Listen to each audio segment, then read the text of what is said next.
week that tonight was going to be explosive between Johnny Fisher and Alen Babic, but did you expect it to be just like that? I thought it would be quick because I just felt that Babic would come out like a train. But actually, when I spoke to Dillian Whyte early in the night, he basically told me they were going to try and box and take Johnny deep. So it was even more impressive because of how composed it was. You know, it was great shot selection and punch picking rather than just swinging and, you know, like a novice. And that's because he's not a novice anymore. You know, he came into the game as a novice, but he's establishing himself as a very, very good heavyweight who can punch. You know, he's got good shot selection, got a great chin, and you know, he's a real threat. You know, he's now 12 wins, 11 knockouts, and you've got to put this guy up there when you talk about other world heavyweight prospects around the same number of fights. Very impressive, and obviously commercially, no one can do what he's doing. Where do you look at taking him next year? Obviously, we know that he can do the numbers now, but you mentioned the experience. What type of opponents are you going to look for to get him those rounds of experience? You need opponents that can do rounds, but that's quite difficult, you know, when he fights the way he does. Next time he headlines, which I don't know when it'll be, end of this year or probably January, February of next year, you need a name. You know, it could be Adelaide, could be Dakers, could be Wardley, could be Clark. So you've got to be ready for those kind of fights. So the next 2 fights, which you have this year, will be really important to give him those rounds to make sure he's ready to headline again. And then finally for me, we saw Dillian Whyte here, but much earlier in the night than what we thought. Were there any discussions with Dillian about the future with him? Not really. I mean, look, he says obviously he wants to get back into big fights. I think he said he's looking to fight in September. One more fight and then throw him in against anybody. So, you know, he's still a big name and we'll see what happens.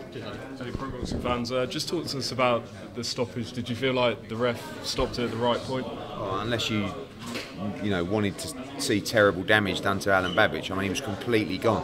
Whenever a fighter gets up and literally can't control their legs, you have to stop. You don't even wait for them to settle. You just stop the fight.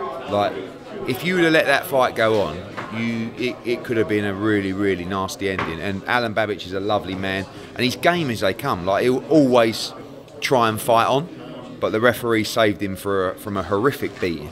And I'm very glad the fight was stopped. I believe Bellew said on DAZN, he feels like Fisher's just maybe 1 or 2 fights off a Clark or a Wardley, and he preferred to see like a Adelaide or a Dake or something like that. Do you agree? Or? Yeah, I think he beats Wardley and Clark now. I honestly do, but I also think it's a risky fight. And as you saw tonight, we don't need to take really risky fights just yet. I mean, there was a risk tonight, but I felt very confident it was the right fight for him. We just got to make sure we get those fights in between those kind of fights to make sure that he's ready. And you know, we'll take those fights when he's 100% ready, and when we do, we'll fill up the O2 or wherever it will be.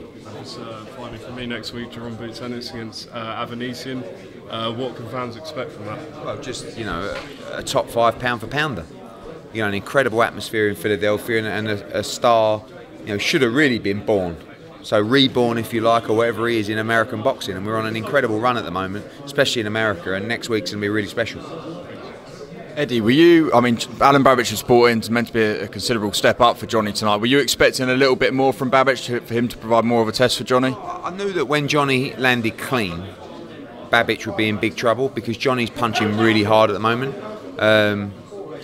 I was surprised a little bit how clean he hit him early, because one of the things Johnny's struggled with in the past is that accuracy with all the shots.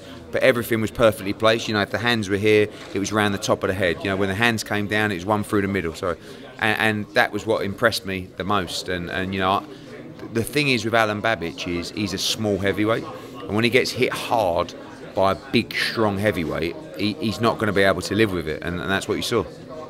Now that Johnny stepped up and fought a Babic, how do you manage it from here? You know, the fans, after seeing him destroy Babic like that, there's going to be a lot of clamour for more big names. How do you manage it from here, and what sort of opponents are you going to be looking at? When you headline, again, it is a big name, but it's what you do in the middle, you know, so you don't want to put the pressure on all the time for him headlining.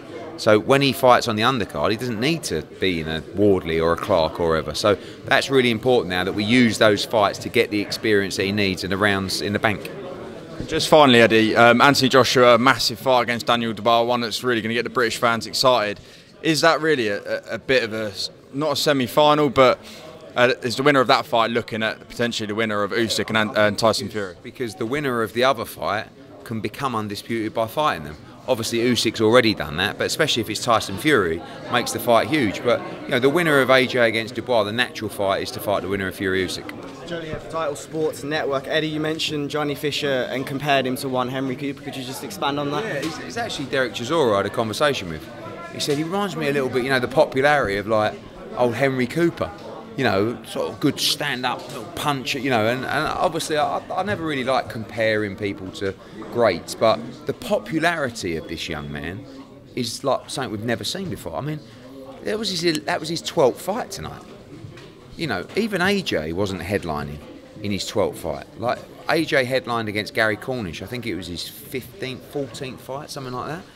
And, you know, obviously AJ sold a lot more tickets to the casual fans, but in terms of physical ticket sales, I've never worked with anyone who sells as many tickets as Johnny Fisher. Well, that atmosphere was wild. Imagine everyone going home on a train after that. Fucking like absolutely pumped. England have won.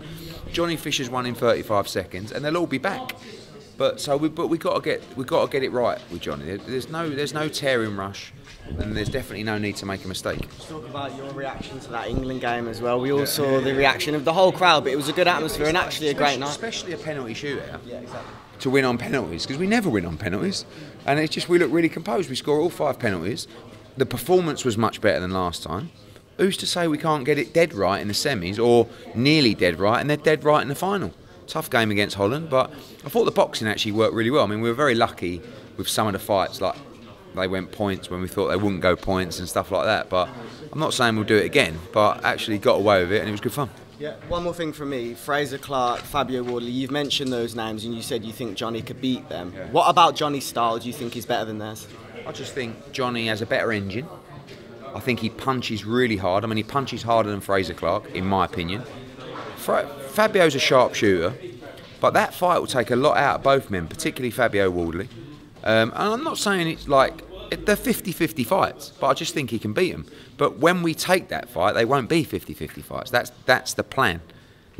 So we just need that little extra experience. Cheers, Eddie. Maisie Rose suffered defeat tonight. I think everyone was pretty clear what the next step